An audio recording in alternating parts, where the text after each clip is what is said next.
The laughter inside the grand hall was deafening. The chandeliers above sparkled with golden light, dancing across champagne glasses and polished marble floors. Waiters weaved through the crowd in black vests, holding silver trays of hors d'oeuvres, but I stood by the entrance, uninvited and invisible. It was my half-brother Daniel's engagement party, and I wasn't supposed to be here. But I came anyway, not to cause a scene, not even to make a point, just to look at him one last time, before his life changed forever. "Excuse me, miss," said a woman with perfectly arched eyebrows and a clipboard. "Are you with the catering staff?" I didn't answer. My hands gripped the strap of my worn-out purse tighter. My dress was simple. Clean. But in this ballroom full of diamonds and designer labels, I might as well have been wearing rags. Then I saw her, Vivian, my stepmother. Her heels clicked as she approached, her lips curled into a smile that never reached her eyes. "Well, well," she said, voice syrupy sweet. "I thought the security was told you weren't family. Seems they failed." I inhaled slowly. "I'm not here to cause trouble," I said. "I just wanted to say congratulations to Daniel. That's all." Vivian laughed. Loud enough to gather attention. Loud enough to humiliate. "She's not real family," she said, turning to a nearby group of guests. "Just a stray my husband brought home once. Not by blood, not by bond. Just leftover charity." People chuckled. Some looked away, uncomfortable. Others whispered. I stood still, staring at Daniel, who stood beside his fiancée across the room. He looked at me, then looked away. Vivian stepped closer and leaned into my ear. "Leave. Now. Before I have you escorted like last time." I nodded. No drama. No fight. I walked out through the grand glass doors into the night, heart pounding but face calm. As I stepped into the cold evening air, my phone vibrated in my bag. An unknown number. I answered. A deep voice said, "Are you home? I need to speak to you. Urgently." "It's about your father." I froze. "Who is this?" "It's Mr. Hargrove, the family lawyer. I know you were left out of the party tonight, but what I'm about to tell you changes everything." I whispered, "I'm listening." He paused. "No. Not over the phone. I'll be at your apartment at 8 a.m. sharp. Don't leave." Then the line went dead.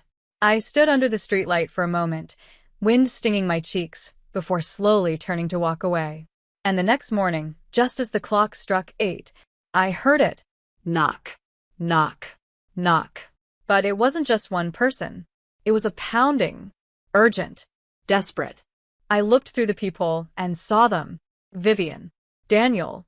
His fiancée. 2 uncles. All standing at my door. Eyes wide. Faces pale. I opened it slowly. Vivian looked at me, with trembling lips. "Please," she said. "We need to talk." I didn't move. Just stood in the doorway, blinking at the faces that had once mocked me, turned their backs on me, shut every door I had tried to walk through. Now here they were on my doorstep. Vivian's voice quivered. "Where's Mr. Hargrove? Is he here?" I narrowed my eyes. Why would he be here? Daniel stepped forward, face flushed with panic. "He said he was coming to talk to you first. About Dad's." He stopped himself. His fiancée, a soft-spoken woman I barely knew, placed a hand on his arm. "Tell her. She deserves to know." Vivian shot her a glare. "No," she said sharply. "Not here.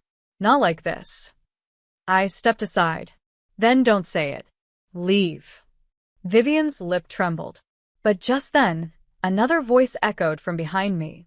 "I was hoping to speak to her alone," said Mr. Hargrove as he appeared behind me, holding a brown leather briefcase and wearing a somber expression.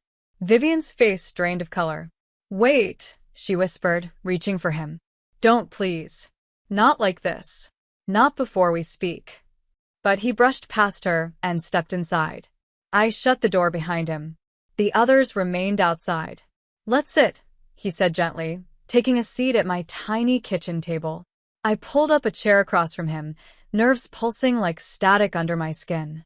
He opened the briefcase. "Your father left this letter for you," he said, pulling out a yellowed envelope with my name scrawled in familiar handwriting. He wrote it 3 days before the heart attack. Said it needed to be opened only if Vivian tried to erase you from the family. I stared at it. My breath hitched. He knew? I asked. Mr. Hargrove nodded. More than you think. I opened the letter with trembling fingers. It was 2 pages. 2 pages that made my heart stop. He knew everything. How Vivian forged a signature to transfer assets. How Daniel had been misled into thinking I was just a foster stray. How my father had spent his final months secretly correcting the legal documents, making sure that I inherited the trust, the estate, and the controlling stake in the family's multi-million-dollar hospitality group. Because I was his biological daughter. And none of them knew. Until now. When I looked up, Mr. Hargrove placed another paper in front of me. This, he said, is a transfer of ownership. Effective immediately. You're now the sole trustee and primary shareholder of Wakefield Estates. I could barely speak. But they told everyone I was a burden. A mistake. An outsider. They lied, he said gently. And now the truth is in your hands. There was another knock at the door. A hard one. I walked over and opened it. Vivian was standing there, her mascara smudged, a hand pressed to her chest. You knew, she whispered, her voice raw. He told you. I stepped out onto the porch. Yes. And he gave me everything you tried to bury. Her lips trembled. You don't understand. If this gets out, we'll lose everything. The board will panic. The wedding, Daniel's future, it'll all. I cut her off. I didn't come to your party to ruin anything. I came to wish Daniel well. She blinked. You still care? I nodded. That's the difference between you and me, I said. You erased me out of spite. I'm choosing to forgive you out of strength. Vivian collapsed into the chair outside my door. She buried her face in her hands. And for the first time in years, she had nothing to say. By Monday morning, the headlines were everywhere. Wakefield heiress discovered living in one-bedroom apartment, while stepmother hosted $2 million gala. Secret daughter named sole beneficiary to Wakefield fortune. Family in turmoil. Vivian Wakefield under scrutiny for forged transfers and deceptive control. I didn't say a word to the press. I didn't need to. The letter, the legal documents, and the truth all spoke louder than I ever could. But the fallout? It came fast. Daniel's engagement party had been the talk of the city. His wedding was meant to be one of the most exclusive, extravagant events of the year. But suddenly, vendors were pulling out. Investors were calling emergency meetings. The Wakefield name had gone from golden to scandal overnight. And yet, none of them reached out for days. Until Tuesday. The doorbell rang again. I opened it, expecting more reporters. But it was Daniel. Alone. No cameras. No fiancé. Just him in jeans and a hoodie, his eyes bloodshot from lack of sleep. Can I come in? He asked. I hesitated. Then stepped aside. He walked into the same tiny kitchen he used to make fun of. Looked around. Sat at the table in silence. I didn't know, he said finally. I swear. I nodded. I believe you. He looked up, surprised. You do. You were a kid when they told you I wasn't family, I said. You just believed what you were taught. It hurt, but I know the difference between ignorance and cruelty. He leaned forward, voice tight. Vivian's spiraling. The board wants to meet you. They think you're going to destroy us. I shook my head. I'm not. You're not. I'm not here for revenge, Daniel. I just want the truth to be respected. I want to rebuild what Dad wanted, not burn it down. His eyes filled with something I hadn't seen since we were kids. Shame. You're better than all of us, he whispered. No, I said softly. I'm just tired of carrying pain for people who never cared if I healed. He exhaled. Long, heavy, then reached into his jacket and pulled out a small velvet box. What's that? He opened it. Inside was a thin, gold bracelet with our father's initials engraved. He had this made for you, Daniel said. Before Vivian hid it. I found it last night. My fingers trembled as I reached for it. The moment I clipped it on, I felt it presence. A father I'd barely had time with, reaching across time with a gesture of love no money could match. That evening, I walked into the Wakefield boardroom, where 11 gray-haired men in suits sat frozen as I stepped to the head of the table. Vivian was there too. She didn't look powerful anymore. She looked like someone trying to survive the very waves she created. I sat. "I'm not here to fire anyone," I said clearly, "but there will be changes." And over the next hour, I laid out my vision: transparency, ethics, community outreach, diversity, and rebuilding trust from the inside out. Not just to look good, but to be good. One by one, the board members nodded, then clapped. Even Vivian managed a tearful whisper. "Your father would be proud." I turned to her. "I think he already is." The first official day as the head of Wakefield Estates didn't begin in a boardroom. It began in a rusted elevator. I had insisted on visiting the smallest hotel in the chain, a forgotten property tucked into the city's industrial side, long neglected by management. As the elevator groaned to life, the manager beside me, a man in his 60s with grease-stained cuffs and tired eyes, looked stunned to even see me there. "No one from corporate's ever visited," he said, rubbing the back of his neck. I didn't even bother cleaning the office. Figured it was a prank. "It's not," I said, smiling gently. "I used to clean rooms like these." He blinked. "You did?" I nodded. "Before Vivian banished me, I used to tag along with the housekeepers during summer breaks. I folded towels, wiped mirrors, and once got scolded for organizing the shampoo bottles in rainbow color order. They called it wasting time. I called it making someone's day feel beautiful." When I reached the rooftop, I asked to speak to the staff. All of them: kitchen, maintenance, front desk, housekeeping. A crowd gathered. Nervous. Curious. I stepped up on a bench to speak. "My name is Eliana Wakefield," I said, loud and clear. "And I'm not here to inspect. I'm here to listen. I'm not the kind of boss who hides behind glass walls. I know what it feels like to be overlooked.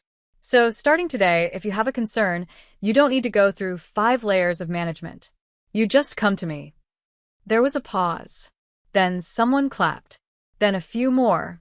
And before long, the entire rooftop echoed with applause. That night, back in my apartment, I sat alone at the table with a cup of tea and the bracelet still firm around my wrist. My phone buzzed again. This time, it wasn't the press. It was Claire, Daniel's fiancée. We hadn't spoken since the party. Her message: "Can I come see you? I need to tell you something. About Vivian. About the wedding." I hesitated. Then typed, "Come tomorrow morning, 10 a.m. She arrived the next day in sneakers and an oversized hoodie, makeup free and teary-eyed. "I should have said something that night," Claire began as she stepped inside. "I saw what Vivian was doing. I heard the things she said about you.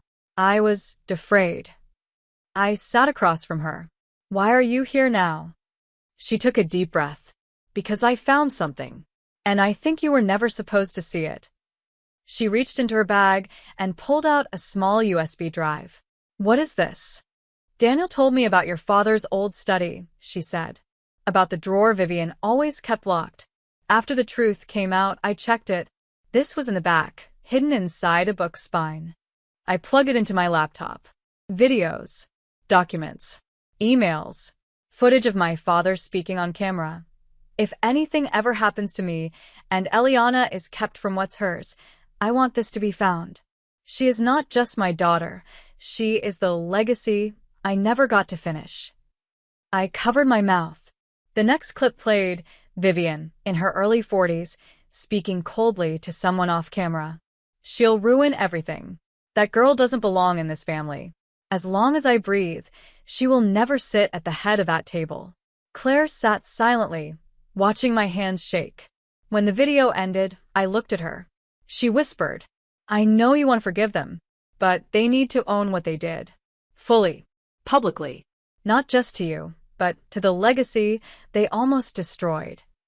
I nodded slowly. "I don't want revenge, but I do want truth." She smiled softly. "That's what makes you powerful." 2 days later, I held a press conference. Not for drama, not for revenge, but for transparency. I told the story. Fact by fact. Not a tearjerker version, not a scandal. Just the truth. I told them how my father's vision had been derailed, how trust was lost, and how we were building something better, one act of honesty at a time. And then I did something that stunned even the harshest critics. I announced a foundation, named after my father. One dedicated to funding education, career training, and housing for youth raised in the foster system, kids who felt unseen, unheard, unwanted. I said, I was told I wasn't real family, that I wasn't one of them. So I've decided to build a future for people who hear the same lies every day. You don't need a last name to belong. You just need someone to believe in you. The crowd went silent. Then came the longest, loudest applause of my life. And as I stepped off the stage, a reporter shouted, "What do you say to the Wakefield family today?" I turned, Paused. then smiled. I say, thank you. You taught me what not to be. The week after the press conference, things began to change. Not just in headlines or emails or stock prices, but in the faces of people around me. In how strangers stopped me in the street, not to praise wealth, but to thank me for saying the words they were never allowed to say out loud. I didn't grow up in the family I deserved. Neither did I. Yet here I was, walking back into the mansion where I once stood quietly in corners, now invited by a trembling voice on the other end of the phone. Vivian. I know I'm the last person who deserves your time, she'd said. But I want to speak before everything falls apart completely. The Wakefield estate was eerily quiet when I arrived. No servants. No laughter. No echo of parties that once excluded me. Vivian sat alone in the sunroom, clutching a cup of tea that had gone cold. She looked older. Smaller. I've lost everything, she said. I sat across from her, calm. You still have your son. She smiled bitterly. Do I? He won't return my calls. Claire ended the engagement. My name, it's dirt now. Silence settled between us. Not tense. Just honest. I hated you, she said suddenly. The way he looked at you. The way he softened around you. I couldn't bear it. I wanted it gone. I swallowed hard. She looked up, eyes glassy. But now I see he was right. You were the part of him I tried to erase, and you became the part the world needed. My throat tightened. I'm not here for revenge, Vivian, I said. But I needed the truth. And now, I have it. She nodded slowly, then reached under the table and slid an old wooden box across to me. My chest tightened. I knew that box. My father's, hand-carved, with a brass clasp and initials on the lid. I opened it. Inside were photos. Of me. As a baby. A toddler. Clippings from school events. Letters, unsent. Vivian spoke softly. He hid them from me. Kept them locked away. He never stopped caring. Tears blurred my vision. In that moment, all the years I thought I was invisible dissolved. I had been seen. I had been loved. And now I had proof. I closed the box and stood up. I don't hate you, I said. But I won't forget either. I understand. As I left the mansion, I didn't feel triumphant. I felt light, like I had set something down I'd been carrying for far too long. Months passed. The foundation grew faster than we expected. Young people reached out from every corner of the country. Some had lived through what I had. Others had worse. But they all had one thing in common. They were looking for a family that didn't require blood to belong. And we gave it to them. Daniel eventually joined the foundation as a volunteer. It took time. Many apologies. Long, emotional nights. But he showed up. Consistently. And he learned. Claire and I surprisingly became friends.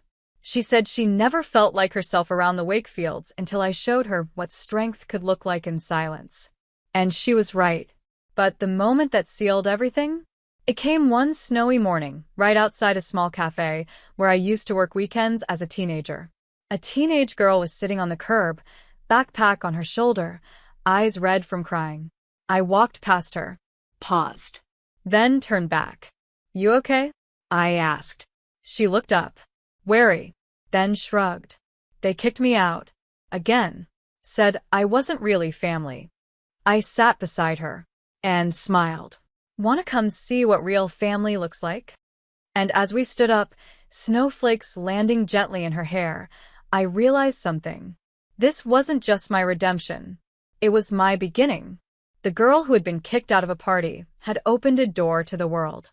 A world where kindness wasn't weakness. A world where truth was louder than gossip. A world where you could be unwanted once and still become the reason others are welcomed home. The laughter hit me like a slap to the face. Not the warm, joyful kind that echoed in shared memories, but the cold, cruel kind that cut deeper than words. My sister, Charlotte, tossed her champagne glass from hand to hand as she smirked at the man standing beside me. "Daniel. He's—" "What? Exactly?" she asked, her voice loud enough to draw the attention of nearby guests at my family's annual gala. "Jobless? Oh, Emma, darling, you could have aimed higher. A guy like him? What are you even thinking?" The sting of her words was sharp, but I didn't flinch. Instead, I tightened my grip on Daniel's arm. He stood tall, calm, and composed. So composed it only seemed to fuel Charlotte's mockery. The silk dress I wore felt suffocating as I glanced around the room. The elite crowd buzzed with whispers, their jeweled smiles hiding venomous words. My father joined in, a dismissive laugh rumbling from his chest. "Charlotte, don't be so harsh. He's probably working on himself." The pause was deliberate, dripping with sarcasm. Daniel's lips twitched ever so slightly, a restrained smile that I knew meant he was about to handle this with far more grace than they deserved. "Well," he said evenly, "if working on myself means building something meaningful, then yes. That's exactly what I'm doing." Charlotte raised an eyebrow. "Meaningful? How noble." Her laugh was like nails on a chalkboard. "But don't you think Emma deserves more? Stability, for starters? Or is that asking too much?" Before I could reply, my mother chimed in, her tone as sweet and toxic as honey. "Emma, darling, you've always had such a big heart. But love isn't enough to build a future. A husband needs to bring something to the table." "That's enough," I snapped, my voice sharper than I intended. The room fell silent, eyes darting toward us like vultures circling a fresh kill. "You don't know Daniel. And frankly, your approval isn't required." Charlotte gasped, her hand flying to her chest like I'd slapped her. My father's face darkened, and my mother exchanged a pointed look with him. "But Daniel?" He leaned in closer to me and whispered, "It's okay. Let them talk. Their words don't define us." I couldn't stand it any longer. Grabbing Daniel's hand, I led him out of the suffocating room. My heels clicked against the marble floor as we made our way to the grand entrance. As the heavy doors swung open, the cool night air hit my face like a lifeline. "I'm sorry," I blurted, turning to him. "I'm so sorry they treated you like that." "You don't need to apologize for them," Daniel said softly. "I'm used to people like that." "That doesn't make it okay," I said, my voice cracking. "You deserve better. They don't see what I see." He smiled, the kind of smile that could melt walls. "Emma, I'm not trying to impress them. I'm here for you. And as long as you're by my side, I don't care what they think." His words were a balm to my wounded heart, but I couldn't shake the anger simmering beneath the surface. My family's wealth and status had always been a barrier between us, but tonight, they'd taken it too far. As we drove away from the estate, the car filled with silence. I glanced at Daniel, his profile illuminated by the faint glow of the dashboard. Despite the humiliation he'd endured, he looked calm, even determined. "What are you thinking?" I asked quietly. "That I'll prove them wrong," he said simply. What my family didn't know, what they couldn't possibly understand, was how hard Daniel worked. While they lounged in luxury, attending galas and sipping champagne, Daniel spent countless nights hunched over his laptop in his small apartment.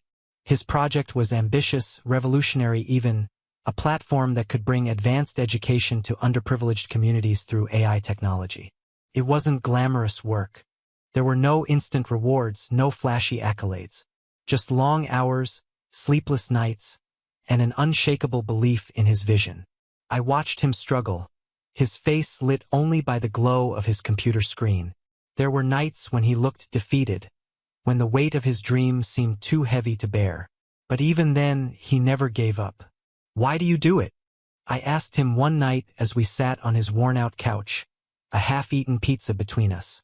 "Because it matters," he said, his voice steady. "Because I want to create something that lasts. Something that helps people." "And what about them?"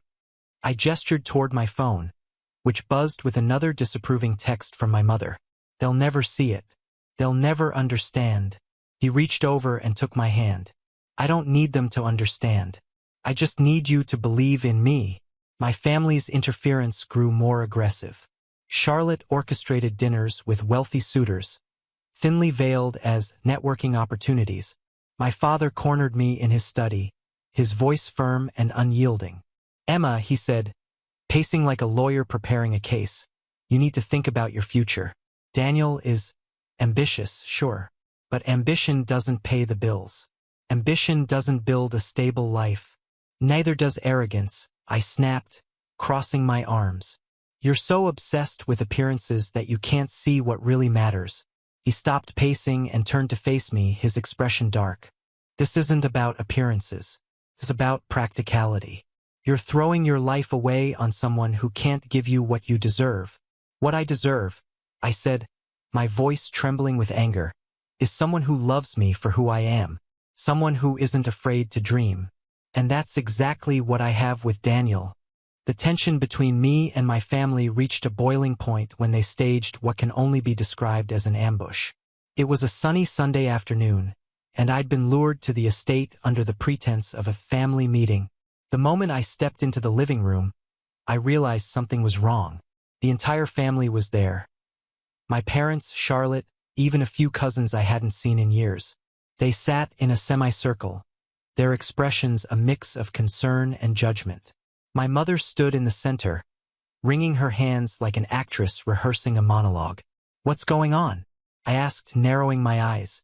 "Emma," my mother began, her voice tinged with dramatic sorrow, "we're worried about you. About the choices you're making."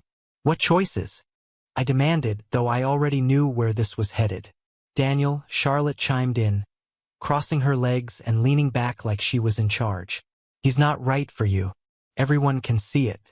We're just trying to save you from a mistake." "A mistake?" I repeated, my voice rising. "You don't even know him. You've decided he's beneath us because he doesn't come from money. That's all this is." "Darling, it's not just about money," my father interjected, though his tone made it clear that money was very much the issue. "It's about stability, security. Daniel may be ambitious, but ambition without results is just a pipe dream."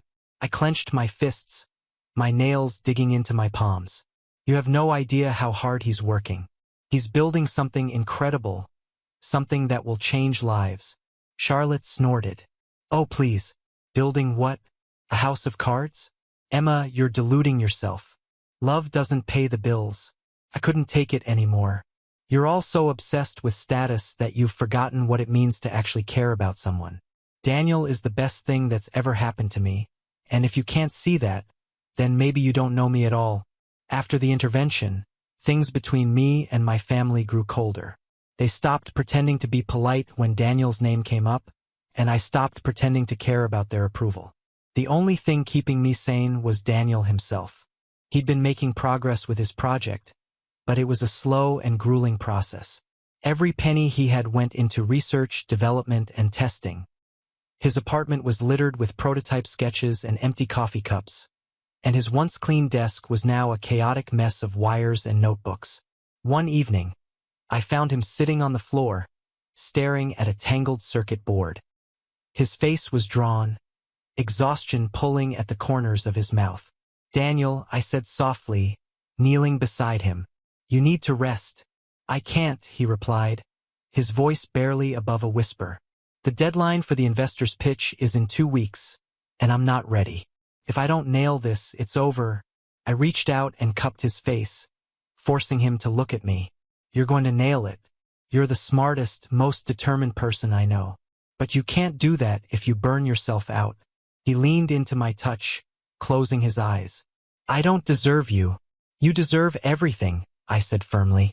And one day the world will see that, while Daniel and I were fighting our battles, my family was busy plotting. Unbeknownst to me, they'd reached out to one of Daniel's potential investors, an old friend of my father's, and painted him as an unreliable dreamer. The investor, swayed by their words, pulled out of the deal days before the pitch. Daniel was devastated. He didn't say much when he told me, just sat on the couch with his head in his hands. They said they didn't think I could deliver, he muttered. That I was too risky. I felt my heart shatter. I knew exactly who was behind it, and I wasn't going to let them get away with it. The next morning, I stormed into my father's study, slamming the door behind me. He looked up from his newspaper, his expression calm but wary. What did you do? I demanded. I don't know what you're talking about, he replied, setting his coffee cup down. Don't play dumb, I snapped. You went behind my back and sabotaged Daniel's deal. How could you? Emma, he said, his voice annoyingly calm. I did what I thought was best for you. Daniel isn't ready for the kind of world you live in. I was protecting you. Protecting me? I repeated, my voice trembling with fury. You're not protecting me. You're destroying the one thing in my life that actually makes me happy. Despite the setback, Daniel refused to give up. He poured every ounce of his energy into perfecting his pitch, using the rejection as fuel to push harder. I watched in awe as he transformed his anger into determination, working late into the night and refusing to let failure define him. 3 weeks later, he got another chance. A tech startup competition was being held in the city, offering a massive cash prize and a year of mentorship for the winner. Daniel entered without hesitation, knowing it was his last shot. The night of the competition, I sat in the audience, my heart pounding as Daniel took the stage. He spoke with passion and clarity, explaining his vision for an AI platform that could revolutionize education. The room was silent as he finished, the weight of his words hanging in the air. And then, the applause started. It grew louder and louder, until the entire auditorium was on its feet. Daniel's name was announced as the winner, and I felt tears streaming down my face as he accepted the prize. Daniel's victory at the tech competition was a turning point, not just for him but for us as a couple. Within days, his name was making waves in the tech world. Articles about his innovative AI platform popped up online, and the buzz caught the attention of investors and philanthropists alike. It was as if all his hard work had finally been validated. But while the world celebrated his success, my family's reaction was a mix of stunned silence and reluctant acknowledgement. My mother, always the queen of backhanded compliments, called me one evening. I saw the article about Daniel in Tech Innovators Weekly, she said, her voice strained. It's impressive. I suppose we underestimated him. I didn't bother hiding my satisfaction. Yes, you did. Well, she continued, I hope he remembers who supported him through it all. I laughed bitterly. Supported him? You spent months trying to tear him down. Don't think for a second that you get to take credit for his success. She fell silent, and for once I didn't care about preserving peace. Daniel had earned this, and I wouldn't let anyone diminish his accomplishments. Daniel's rise to prominence culminated in a televised interview with one of the country's top news anchors. The interview aired on a Friday night, and I sat beside him on the couch, clutching his hand as the opening credits rolled. Tonight, we're joined by Daniel Evans, the tech visionary behind EduCAI, the host announced. His groundbreaking platform is already making waves, promising to revolutionize access to education for underprivileged communities around the globe. As the segment unfolded, I watched with pride as Daniel spoke about his journey. He didn't sugarcoat the struggles he'd faced, the sleepless nights, the financial strain, the rejections, but he framed them as stepping stones to success. I wanted to create something that mattered, he said, his voice steady and heartfelt. Something that could level the playing field for kids who don't have access to quality education. This isn't just a product for me. It's a mission. The audience in the studio erupted in applause, and I felt a lump rise in my throat. This was the man my family had dismissed as jobless, now being celebrated on national television. The next time Daniel and I visited my family, the dynamic had completely shifted. Instead of the usual cold stares and condescending remarks, we were greeted with awkward smiles and overly warm welcomes. "Daniel," my father exclaimed, extending a hand, "it's good to see you again. I've been reading about your work. Very impressive." "Thank you," Daniel said politely, shaking his hand.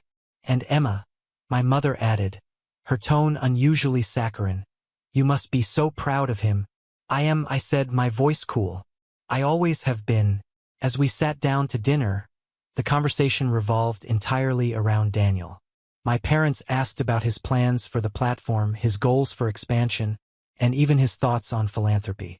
It was a stark contrast to the disdain they'd shown him before, but Daniel remained gracious, answering their questions without a trace of arrogance.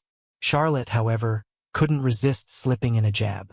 "So, Daniel," she said, swirling her wine glass, "do you think you'll be able to handle the pressure? Success can be overwhelming." Daniel smiled, unbothered. "I've faced worse, and I have Emma by my side, so I think I'll manage." Her smirk faltered, and I couldn't help but feel a surge of pride. Daniel had risen above their pettiness, proving once again that he was stronger than their judgments. As Daniel's success continued to grow, so did his impact. EduCAI was launched worldwide, garnering praise from educators, activists, and government leaders alike. It wasn't just a business. It was a movement, a tool that empowered communities and bridged the gap between privilege and poverty. Through it all, Daniel remained humble. He didn't care about fame or accolades. His focus was always on the mission. And as his partner, I couldn't have been prouder. But our journey wasn't without challenges. The demands of his work often kept him away, and there were nights when I missed the simpler times, when it was just the two of us dreaming about the future. Still, we found ways to stay connected. Late-night phone calls, stolen weekends, and quiet moments where we reminded each other why we'd started this journey in the first place. One evening, my father invited us to dinner at the estate. It was supposed to be a celebratory occasion, but I could sense there was something more behind the invitation. As we sat down, he cleared his throat and turned to Daniel. "Daniel," he began, his tone unusually formal, "I want to apologize. I was wrong about you. I didn't see your potential and I judged you unfairly. But seeing what you've accomplished, it's remarkable." Daniel nodded, his expression neutral. "Thank you. I appreciate that. And," my father continued, "I'd like to support your work. If there's anything the Carter family can do, resources, connections, funding, we're here to help." I froze, waiting for Daniel's reaction. He leaned back in his chair, his gaze steady. "I appreciate the offer, Mr. Carter, but I've learned to build things without relying on others. It's what's made me who I am." My father's face reddened slightly, but he nodded, accepting the subtle rejection. For the first time, I saw a flicker of respect in his eyes. Not just for Daniel, but for me, for choosing him. Years later, as Daniel and I stood on the stage of an international conference, accepting an award for his contributions to global education, I looked out at the sea of faces applauding us. My family was in the front row, their expressions a mix of pride and humility. Daniel took the microphone and spoke about the journey we'd been on, thanking the people who'd believed in him when no one else did. Then he turned to me, his voice soft but clear.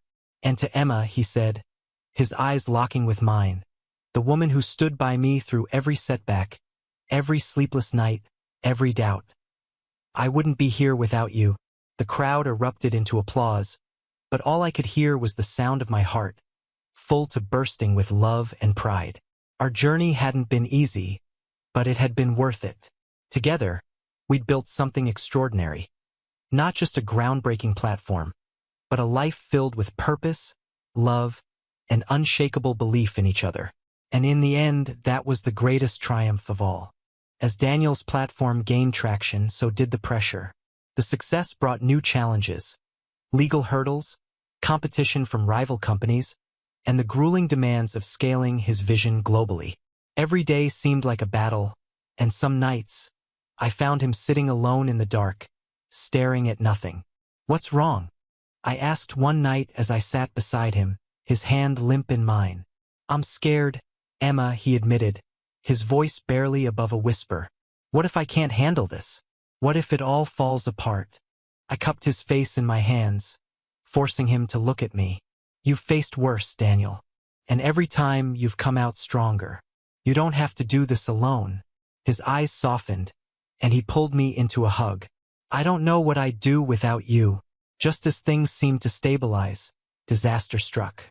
A trusted colleague, someone Daniel had mentored, stole key parts of his technology and sold them to a competitor. The betrayal left him reeling, and for days he shut everyone out. "I thought he believed in what we were doing," Daniel said, his voice raw with pain. "I trusted him, Emma." "You'll get through this," I said, though my heart ached for him. "You always do." With renewed determination, Daniel rallied his team, filing a lawsuit against the competitor and doubling down on his efforts to innovate. The legal battle dragged on for months, but Daniel's integrity and resilience shone through. In the end, the court ruled in his favor, restoring his stolen work and solidifying his reputation as a leader who couldn't be undermined. While Daniel fought his battles, I faced my own. My family's attempts to undermine our relationship didn't stop, but something inside me had shifted. I was no longer the meek daughter seeking their approval. I was a woman standing firmly by the man I loved. At a family gathering, my father pulled me aside, his tone heavy with disapproval. "Emma, you're wasting your potential. You could be with someone who compliments you, someone who—" "Stop," I said, my voice firm. "I'm not going to listen to this anymore. Daniel is my choice, and he's more of a man than anyone in this room will ever be. If you can't respect that, then maybe it's time I stop coming around." The shock on his face was almost comical, but I didn't wait for his response. For the first time, I felt free.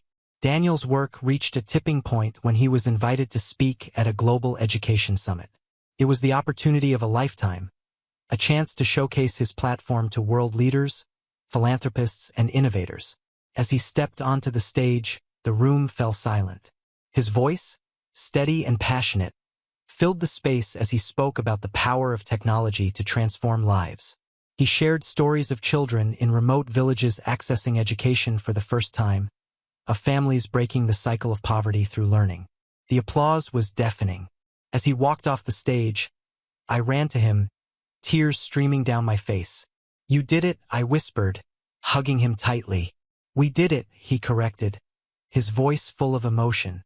Years later, as we stood together at the grand opening of a new EDUCAI center, I couldn't help but reflect on how far we'd come. The center was bustling with children and families, their laughter and chatter filling the air. Daniel turned to me, his eyes full of gratitude. "None of this would have been possible without you." I smiled, tears threatening to spill. "You've always had it in you, Daniel. I just helped you see it." As we stood there, hand in hand, I realized that our journey had been about more than proving people wrong or achieving success. It had been about love, resilience, and the belief that together we could overcome anything. The nurse's lounge smelled faintly of burnt coffee and antiseptic. It was a small, windowless space where we'd gather during brief breaks, the fluorescent lights doing nothing to soften the sharp edges of the conversations inside. Tonight, as always, I was their favorite target. "St. Rachel," Brenda drawled, her voice loud enough for everyone to hear. "Off to room 507 again, I bet. You're really committed to that diaper-changing gig, aren't you?" The other nurses burst out laughing, and I clenched my clipboard tighter. I was used to their mockery, but tonight it stung a little more than usual. It had been a grueling 12-hour shift, and my patience was wearing thin. "Maybe she's hoping he'll wake up and sweep her off her feet," another nurse chimed in, her tone laced with sarcasm. "A real Cinderella story, right? Except he's a vegetable." More laughter. My stomach twisted, but I didn't react. That's what they wanted, for me to lash out, to give them more fuel for their ridicule. Instead, I adjusted my ponytail, squared my shoulders, and walked out of the lounge without a word. The hallway was quiet, the hum of monitors and the soft shuffle of footsteps the only sounds. I made my way to room 507, my steps steady despite the ache in my feet. I couldn't afford to falter. Not here. Not for him. Room 507 had become my sanctuary and my burden all at once. Inside, the air was cool and sterile, the faint scent of antiseptic lingering despite my constant efforts to make the space feel less clinical. Daniel Grant lay motionless on the bed, his once powerful frame now frail and dependent on the machines keeping him alive. He wasn't just another patient to me. Daniel's file had caught my attention the moment he arrived. The photos showed a man in his prime, confident, successful, and larger than life. But the accident had changed everything. His car had been found crushed against a tree, the result of a late-night drive gone wrong. The details were hazy, but the damage was clear. A fractured skull, multiple broken bones, and a coma that had persisted for months. Most of the staff had written him off as a lost cause. To them, he was just another bed to fill, another chart to update. But to me, he was a human being, a man who deserved dignity, even if he couldn't ask for it. "Good evening, Mr. Grant," I said softly as I entered the room. It was a habit I'd developed early on, speaking to him as though he could hear me. Maybe he could. Maybe he couldn't. It didn't matter. I began my routine, checking his vitals, adjusting his and ensuring his feeding tube was secure. Then came the harder part, cleaning him and changing his linens. It was thankless work, the kind that drew mockery from my colleagues. But I didn't care. As I worked, I spoke to him.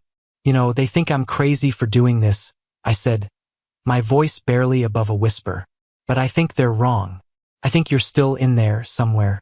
And I think you're going to wake up one day and prove them all wrong." The machines beeped softly in response, their rhythm steady and unchanging. I smiled to myself, imagining what it would be like if he could answer. "Until then," I said, smoothing the blanket over his chest, "you've got me."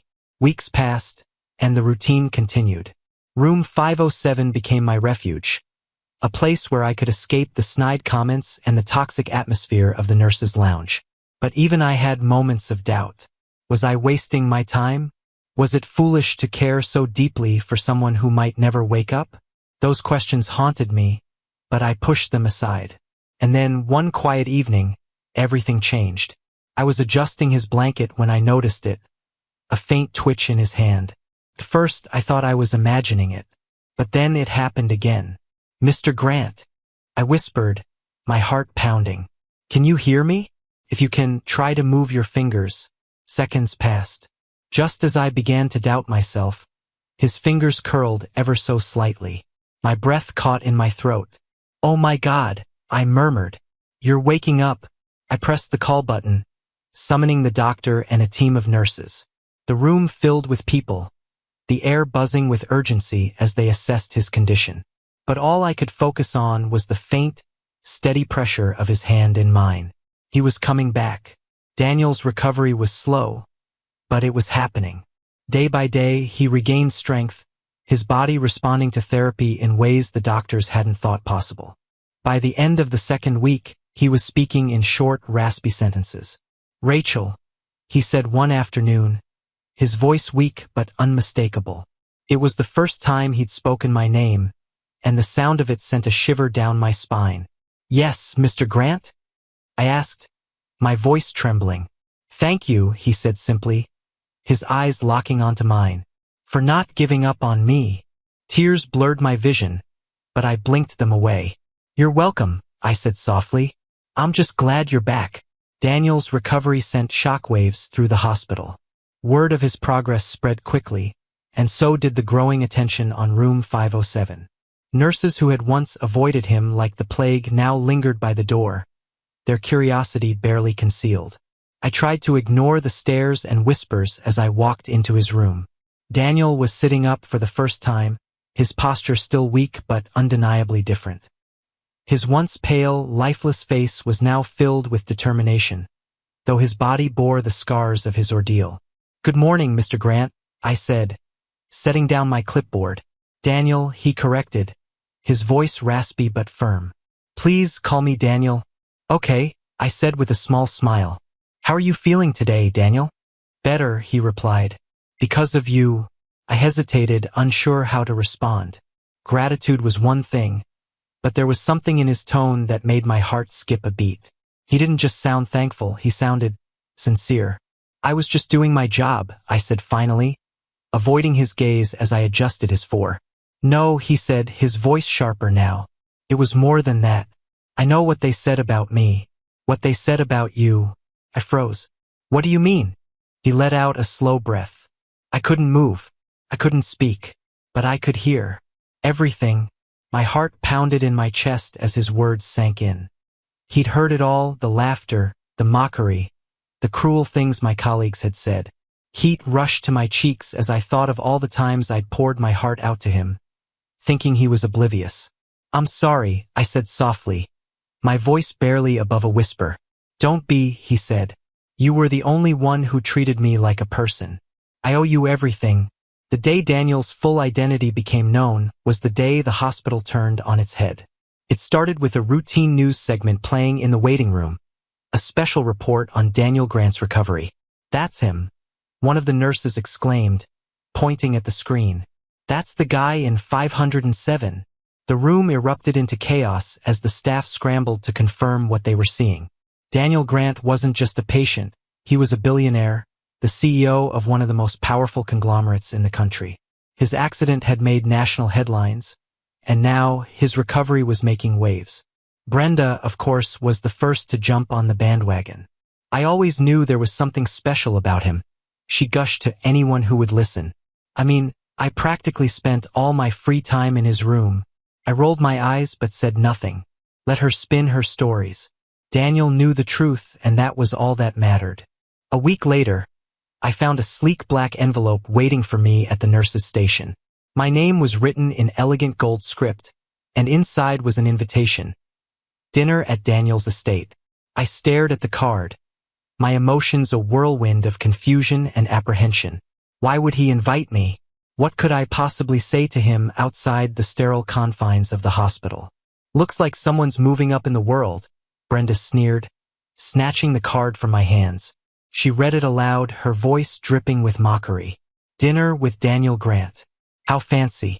Guess he really likes charity cases. I snatched the card back, my face burning. Grow up, Brenda. Her laughter followed me as I walked away, but I didn't let it deter me. I had a decision to make. Daniel's estate was breathtaking. A sprawling mansion surrounded by meticulously manicured gardens. I felt like I was stepping into another world as I walked up the marble steps, my nerves jangling with every step. The butler greeted me at the door, leading me to a dining room that looked like it belonged in a palace. Daniel was already there, dressed in a tailored suit, his presence commanding despite his recent recovery. Rachel, he said, standing to greet me. Thank you for coming. I offered a nervous smile as I took my seat. This is incredible. Thank you for inviting me. You deserve it, he said simply. I owe you so much. The dinner that followed was unlike anything I'd ever experienced. The food was exquisite, the conversation easy and natural. Daniel spoke about his life before the accident, his rise to success, and the challenges he'd faced along the way. But what struck me most was his vulnerability. Do you know what it's like, he said, his voice tinged with pain, to have everything taken away in an instant? To be trapped in your own body, unable to fight back? I nodded, my throat tight. I can't imagine how hard that must have been. It was, he admitted. But what hurt more was realizing how many people saw me as nothing. Just another task. Except you. You gave me dignity when I had none. Tears pricked my eyes, but I blinked them away. You deserved it, I said softly. Everyone does. As the night went on, Daniel's tone shifted. I've been thinking a lot about what's next, he said, swirling his wine glass. Not just for me, but for you. For me? I asked, taken aback. He nodded. You believed in me when no one else did. I want to return the favor. Come work for me, Rachel. Name your price. Whatever you want, it's yours. I stared at him, my mind racing.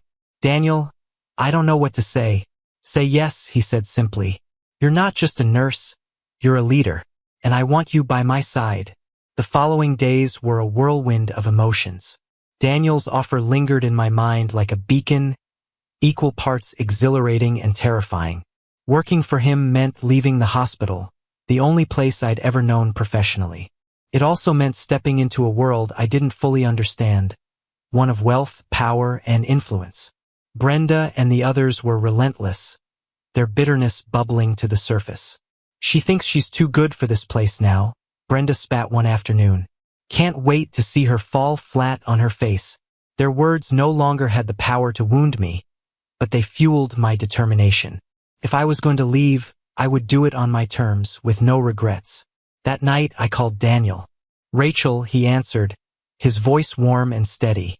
"I wasn't sure you'd call. I've been thinking about your offer," I said, my heart pounding. "And I'm in." The pause that followed was brief, but I could hear the smile in his voice when he replied, "Good. You won't regret it." The transition was overwhelming at first. Daniel wasted no time introducing me to his world. A world of boardrooms, private jets, and high-stakes decisions. He insisted that I oversee the launch of his new foundation, which aimed to revolutionize patient care across the country. "You're the heart of this project," he said during one of our meetings. "It's your compassion that inspired it. While the work was challenging, it was also deeply rewarding. For the first time, I felt like I was making a real difference, not just in one hospital but on a much larger scale. But not everyone was happy about my success. It started with small things. Anonymous emails questioning my qualifications, whispers of favoritism spreading through the hospital. I knew Brenda was behind it, but I had no proof. Then, one day, Daniel called me into his office. "Rachel," he said, his tone serious. "We need to talk." My stomach dropped. "What's wrong?" He slid a folder across the desk. Inside were screenshots of messages Brenda had sent to a local journalist, accusing me of exploiting Daniel for personal gain. My hands trembled as I read the accusations. "She's trying to destroy me." Daniel's jaw tightened, his eyes blazing with anger. "She won't succeed." Daniel's legal team moved swiftly, gathering evidence of Brenda's misconduct. Her history of negligence, falsified records, and petty sabotage came to light in brutal detail. Within weeks, she was fired, her reputation in ruins. But Daniel wasn't done. At his insistence, the hospital implemented sweeping reforms, ensuring that patients received better care and that staff members like Brenda could no longer thrive in toxic environments. It was a victory not just for me, but for every patient who had been treated as less than human. As the foundation grew, so did my relationship with Daniel. We spent long hours working together, our shared passion for the project deepening our connection. He was no longer just the man I had cared for. He was my partner in every sense of the word. One evening, as we reviewed plans for a new facility, he looked at me with an intensity that made my heart race. "You've changed my life, Rachel," he said softly. "Not just with the foundation. With everything." I felt a lump form in my throat. "You've changed mine too." The silence that followed was charged with unspoken emotion. For the first time, I allowed myself to imagine what it would be like to let him in, to trust him not just as a colleague but as something more. Months later, the foundation's first facility opened its doors. The event was a triumph, drawing media attention and praise from all sides. Daniel insisted on giving me full credit, his speech a heartfelt tribute to my dedication and compassion. As the applause faded, he turned to me, his eyes shining. "I couldn't have done this without you." I smiled, my heart full. We did it together. Looking back, it's hard to believe how much had changed. I'd gone from being the butt of every joke in the nurses' lounge to leading a nationwide movement that was transforming lives. But the most important change wasn't in my career. It was in me. I'd found my voice, my strength, and my purpose. And I'd found Daniel, the man who had shown me that kindness and courage could change the world. Despite the foundation's early success, doubt began to creep into my mind. The expectations were enormous, and I often felt out of my depth. Late nights in the office became my routine, poring over plans and budgets, trying to make sense of a world that felt foreign. Daniel noticed.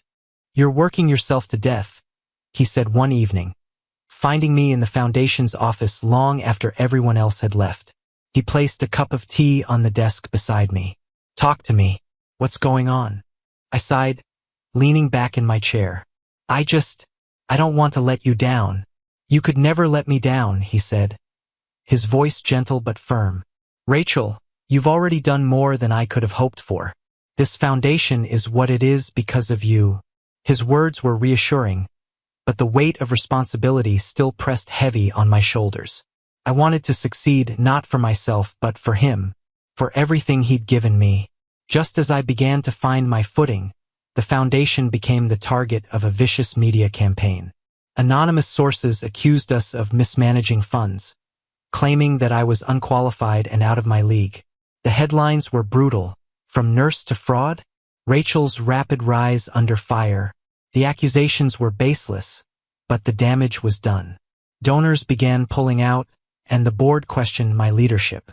I felt like the walls were closing in. Daniel was livid. We're going to fight this, he said, pacing his office. They don't get to tear you down because they're afraid of what you've accomplished. But I wasn't so sure. Maybe they're right, I whispered. Maybe I don't belong here. Daniel stopped, his expression fierce. Don't you dare say that. You belong here more than anyone. And we're going to prove it. With Daniel's support, I decided to take control of the narrative. I agreed to a live interview, something I'd never imagined doing. The cameras were intimidating, and my hands shook as I adjusted the microphone. Why did you start this foundation? The interviewer asked, her tone skeptical. I took a deep breath. Because I believe that everyone deserves dignity, no matter their circumstances. I saw firsthand how broken our system is, how patients like Daniel Grant were treated as burdens instead of people. This foundation is about changing that. The interview aired to overwhelming support, and the tide began to turn. Donations surged, and the foundation's reputation was restored. But more importantly, I'd found my voice and the courage to use it. As the media storm settled, Daniel and I found ourselves closer than ever. Late nights in the office turned into quiet moments of connection, and I began to realize how much he meant to me. Not just as a partner, but as a man. One evening, as we walked through the gardens of his estate, he stopped suddenly, turning to face me. Rachel, he said, his voice soft but steady. There's something I need to tell you. My heart pounded. What is it? He hesitated, his expression vulnerable. I didn't just offer you this job because I was grateful. I did it because I believe in you, and because care about you more than I should. The world seemed to tilt on its axis. I searched his face, seeing nothing but sincerity in his eyes. I don't know what to say, I whispered. Say you feel the same, he said, his voice barely above a whisper. And I did.